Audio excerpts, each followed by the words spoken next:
আজ আমরা ইসলামের ইতিহাসের এমন এক গজবের সম্বন্ধে বলবো যা শোনার পর আপনার পা থেকে মাথা পর্যন্ত রক্তহীন হয়ে যাবে। আপনি কি কল্পনা করতে পারেন এক জাতি এমন এক জঘন্য পাপে লিপ্ত হয়েছিল যার শাস্তি হিসাবে আল্লাহ আকাশ থেকে পাথর বৃষ্টি নামালেন? তাদের সেই জনপদকে এক বিকট শব্দের মাধ্যমে মাটি থেকে উপড়ে তুলে উল্টে দিলেন। চোখের পলকে সেই শহরের প্রতিটি মানুষ, তাদের ঘরবাড়ি এবং সমস্ত সম্পদ একসাথে ধ্বংস হয়ে গিয়েছিল। সেই গজবের করুণ পরিণতি আজও জর্ডান সাগরের তীরে সাক্ষ্য হয়ে আছে। আজ আমরা জানব সেই অভিশপ্ত জাতি কওমে লুতের ইতিহাস, তাদের পাপের চূড়ান্ত সীমা এবং আল্লাহর গজবের সেই ভয়ানক পরিণতি। কওমে লুত ছিল হজরত ইব্রাহিম আলাইহিসসালামের ভাগ্নে হজরত লুত আলাইহিসসালামের জাতি। এই জাতির আবাসস্থল ছিল আধুনিক জর্ডান ও ফিলিস্তিনের মধ্যবর্তী স্থানে, যার প্রধান শহর ছিল সাদুম। এই জাতিটা ছিল সম্পদশালী এবং বিলাসবহুল জীবনযাত্রায় অভ্যস্ত, কিন্তু তাদের এই সমৃদ্ধির আড়ালে ছিল এক চরম নৈতিক অধঃপতন।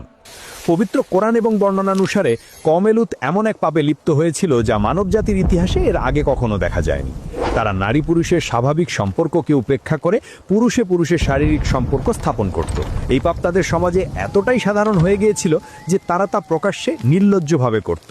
তারা ছিল অহংকারী, তারা পথিকদের উপর অত্যাচার করত, তাদের ধন সম্পদ লুট করে নিত। কিন্তু তাদের এই অস্বাভাবিক পাপই আল্লাহর ক্রোধকে দ্রুত তাদের দিকে টেনে এনেছিল।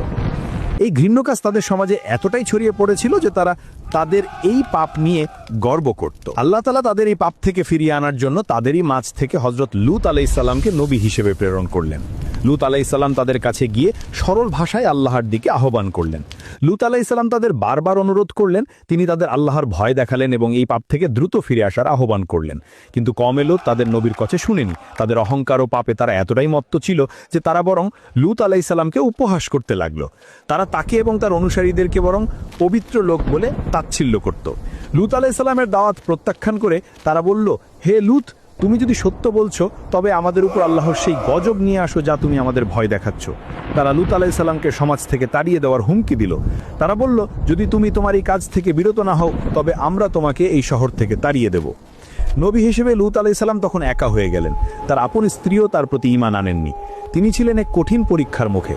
তার শহর তাকে প্রত্যাখ্যান করেছে, তার পরিবার তাকে সমর্থন করেনি। তিনি তখন সম্পূর্ণ অসহায় অবস্থায় আল্লাহর কাছে প্রার্থনা করলেন। তিনি আল্লাহকে বললেন, হে আমার রব, এই দুষ্ট জাতির হাত থেকে আমাকে এবং আমার পরিবারকে রক্ষা করো। তিনি আল্লাহর কাছে এই পাপী জাতির উপর চূড়ান্ত ফয়সালা চাইলেন। তখন আল্লাহ তাআলা তার সেই প্রার্থনা কবুল করলেন। আল্লাহর পক্ষ থেকে ফয়সালা চূড়ান্ত হলো। আল্লাহ তাআলা তখন এই অভিশপ্ত জাতির উপর গজব নাজিল করার জন্য আল্লাহর পক্ষ থেকে 3 জন ফেরেশতাকে পাঠালেন। তারা মানুষের রূপ ধারণ করে পৃথিবীতে এলেন, কিন্তু তাদের সেই মানব রূপ এতটাই সুদর্শন ছিল যা যে কোনো মানুষকে মুগ্ধ করার জন্য যথেষ্ট ছিল। এই ফেরেশতারা প্রথমে এলেন হযরত ইব্রাহিম আলাইহিসসালামের কাছে। ইব্রাহিম আলাইহিসসালাম তাদের দেখে সাধারণ অতিথি মনে করে দ্রুত তাদের আতিথেয়তার ব্যবস্থা করলেন এবং একটি ভুনা বাছুর নিয়ে এলেন। কিন্তু অতিথিরা যখন সেই খাবার খেলেন না, তখন ইব্রাহিম আলাইহিসসালাম কিছুটা ভয় পেলেন। তখন ফেরেশতারা নিজেদের পরিচয় দিলেন এবং 2টি সুসংবাদ দিলেন। একটি ইব্রাহিম আলাইহিসসালামের জন্য সন্তান লাভের, আরেকটি কওমে লুতের ওপর গজব নাজিলের। কওমে লুতের ওপর গজবের কথা শুনে নবী ইব্রাহিম আলাইহিসসালামের মন কেঁদে উঠল, কারণ তার ভাগ্নে লুত আলাইহিসসালাম সেই শহরেই ছিলেন। ইব্রাহিম আলাইহিসসালাম তখন আল্লাহর সেই ফেরেশতাদের সাথে কথা বলতে শুরু করলেন। ইব্রাহিম আলাইহিসসালাম বললেন, তোমরা কি এই শহর ধ্বংস করে দিবে অথচ সেখানে লুতও রয়েছেন? তিনি আল্লাহর কাছে মিনতি করলেন, সেই শহরে ভালো মানুষও তো থাকতে পারে, তবু কি আল্লাহ সেই জনপদ ধ্বংস করে দিবেন? তখন ফেরেশতারা ইব্রাহিম আলাইহিসসালামকে আশ্বস্ত করলেন, হে ইব্রাহিম, আপনি এই বিষয়ে আমাদের সাথে তর্ক করবেন না। আপনার রবের ফয়সালা চূড়ান্ত হয়ে গেছে।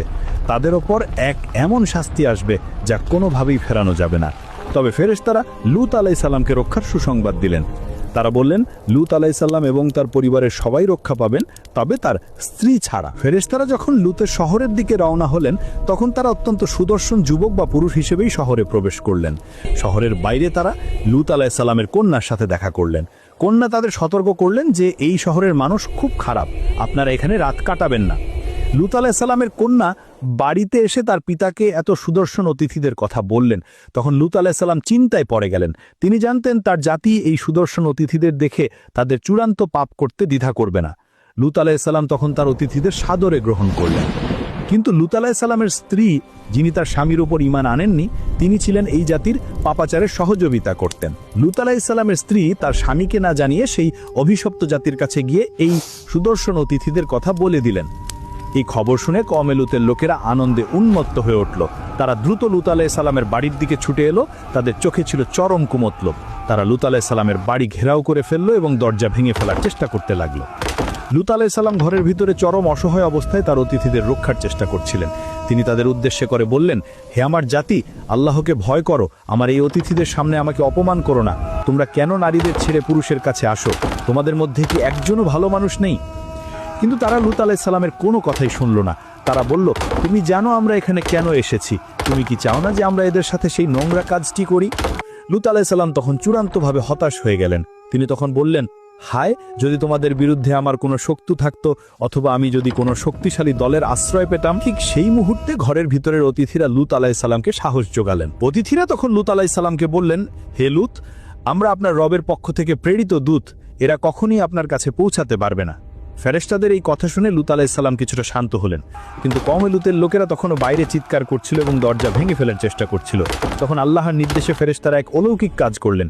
তারা তাদের হাতের ইশারা বা একটি ফুৎকারের মাধ্যমে বাইরে থাকা সেই পাপী জাতির চোখ অন্ধ করে দিলেন। মুহূর্তের মধ্যে সমস্ত মানুষ অন্ধ হয়ে গেল। তারা দরজার কাছে দাঁড়িয়ে থাকলেও কিছুই দেখতে পাচ্ছিল না। তারা তখন চিৎকার করে উঠল, কি হলো আমাদের চোখে? আমাদের উপর জাদু করা হয়েছে, আমরা পথ হারিয়েছি। অন্ধত্বের এই প্রাথমিক গজব পেয়ে তারা তখন হতাশ হয়ে সেখান থেকে ফিরে গেল। চোখ অন্ধ হওয়ার পর তারা বুঝতে পারল না যে তাদের উপর আরও ভয়ঙ্কর শাস্তি আসছে। কিন্তু লূত আলাইহিস সালাম এবং তার পরিবারের মুক্তির জন্য সময় ঘনিয়ে এলো। ফেরেশতারা তখন লূত আলাইহিস সালামকে গজব নাজিলের চূড়ান্ত সময়টি জানিয়ে দিলেন। ফেরেশতারা বললেন, আপনার পরিবারকে নিয়ে রাতের শেষ ভাগে এই শহর ছেড়ে চলে যান। আপনি এবং আপনার অনুসারীরা পেছনে ফিরে তাকাবেন না, তবে আপনার স্ত্রী ছাড়া। এখানে লূত আলাইহিস সালামকে স্পষ্ট নির্দেশ দেওয়া হলো, রাতের শেষ ভাগ হলো গজব নাজিলের সময়। কেন রাতের শেষ ভাগ?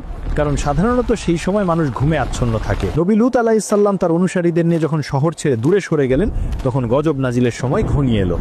কওমে লূতের লোকেরা তখনও তাদের ঘরে ঘুমে আচ্ছন্ন, বা কেউ কেউ হয়তো জেগেও ছিল, কিন্তু কেউ জানতো না যে এটাই তাদের জীবনের শেষ রাত। ভোর হওয়ার ঠিক আগে আল্লাহর নির্দেশে প্রথম গজবটি নাজিল হলো। একটা বিকট শব্দ। এই শব্দটি কোনো সাধারণ শব্দ ছিল না। এটি ছিল এত তীব্র, এত বিকট যে তা মানুষের শ্রবণেন্দ্রকে ধ্বংস করে দেওয়ার জন্য যথেষ্ট ছিল।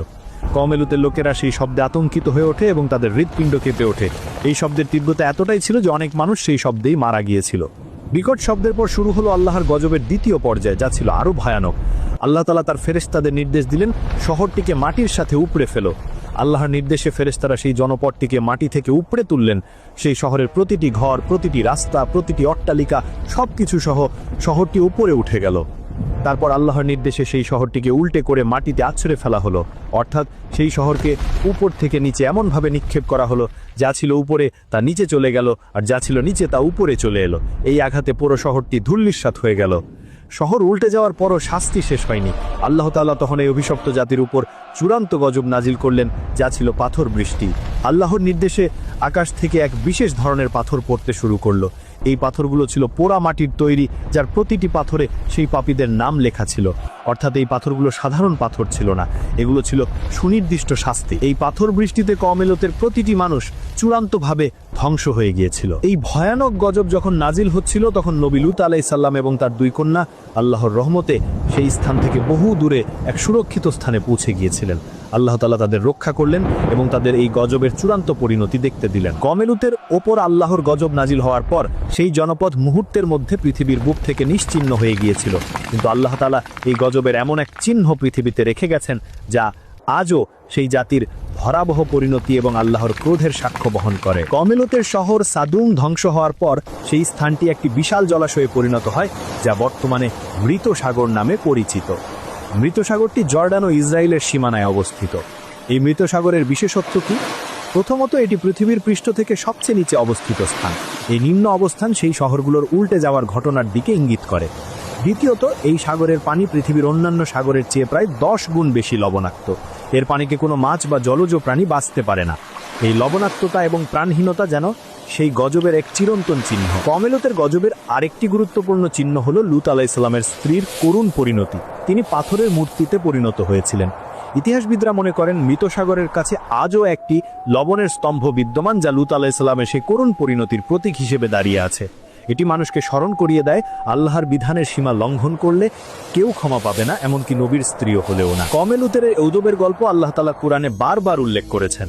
এর কারণ কি? এর কারণ হলো রাসূলুল্লাহ সাল্লাল্লাহু আলাইহি ওয়াসাল্লাম ভবিষ্যৎবাণী করে গেছেন যে ভবিষ্যতে কিয়ামতের কাছাকাছি সময় এই পাপ অর্থাৎ সমকামিতা আবার সমাজে ব্যাপকভাবে ছড়িয়ে পড়বে। রাসূলুল্লাহ সাল্লাল্লাহু আলাইহি ওয়াসাল্লাম এই ধরনের পাপ থেকে উম্মতকে কঠিনভাবে সাবধান করেছেন। তিনি বলেছেন, আমার উম্মতের মধ্যে একদল লোক আসবে যারা লুতের জাতির কাজ করবে। তিনি এমন কঠিন ভবিষ্যৎবাণীও করেছেন যে যদি এই পাপ সমাজে ছড়িয়ে পড়ে তাহলে এই জাতির ওপরও অতীতের জাতিগুলোর মতো শাস্তি নাজিল হতে পারে। এই কারণে কওমে লুতের গজবের গল্প শুধু ইতিহাসের অংশ নয়, এটি আমাদের জন্য একটি চূড়ান্ত ভবিষ্যৎবাণী। এটি আমাদের স্মরণ করিয়ে দেয় ব্যক্তিগত স্বাধীনতা বলে কোনো কিছু নেই যা আল্লাহর দেওয়া নৈতিক সীমার বাইরে। আসুন আমরা সকলে প্রতি মুহূর্তে আল্লাহর কাছে দোয়া করি যেন তিনি আমাদের এবং আমাদের সমাজকে এই ভয়ানক পাপ এবং এর গজব থেকে রক্ষা করেন। আমরা যেন সর্বদা পবিত্র ও সরল পথে থাকি। আল্লাহ আমাদের সকলকে তার রহমতের ছায়ায় স্থান দিন। আমিন। আপনি যদি এই ভিডিও থেকে সামান্যতম উপকৃত হয়ে থাকেন এবং এই বার্তাটি অন্যদের কাছে পৌঁছে দিতে চান, তবে অবশ্যই আমাদের এই প্রচেষ্টাকে সমর্থন করুন। এই ভিডিওটি আপনার সকল প্রিয়জন, বন্ধু এবং পরিবারের সাথে শেয়ার করুন। আমাদের চ্যানেলকে আরও সুন্দর ইসলামিক শিক্ষামূলক কন্টেন্ট তৈরির জন্য এখনই এই ভিডিওটিতে একটি লাইক দিন এবং আমাদের পরবর্তী ভিডিও দেখার জন্য সাবস্ক্রাইব করে পাশে থাকা ঘন্টা বাটনটি চেপে দিন। আল্লাহ আমাদের সকলকে তৌফিক দান করুন। আসসালামু আলাইকুম ওয়া রাহমাতুল্লাহ।